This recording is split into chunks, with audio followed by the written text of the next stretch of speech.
মিছিল পরবর্তী সমাবেশের মুসলিমরা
আমরা সবাই মুক্তি আছি।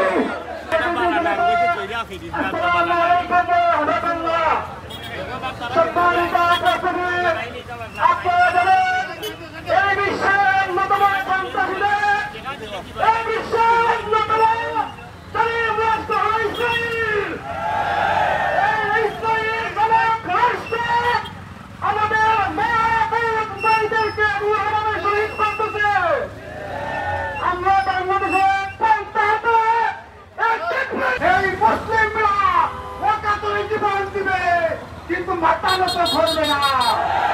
আমরা জাতিসংঘকে বলতে চাই, অনতি বিলম্বে ইসরায়েল কর্তৃক হত্যা বন্ধ করা না হলে সারা বিশ্বব্যাপী আগুন জ্বলবে। আগামী জীবনে শরীর গ্রহণের জন্য বিশ্ব মুসলমানের প্রতি উদাত্ত আহ্বান জানিয়ে আমার বক্তব্য শেষ করছি। আল্লাহ হাফিজ। যদি দখলদার রাষ্ট্রের পরিচিত বাংলার সকলে আজকে মিছিল পরবর্তী সমাবেশে উপস্থিত আছেন বাংলাদেশ জামাত ইসলামী রাজনগর উপজেলার সংগ্রামী আমির জনতা জনাব আবুল রেয়ান শহীদ ভাই, উপস্থিত বিভিন্ন দায়িত্বশীল বৃন্দ, সম্মানিত বিপ্লবী রাজনগরবাসী, আমরা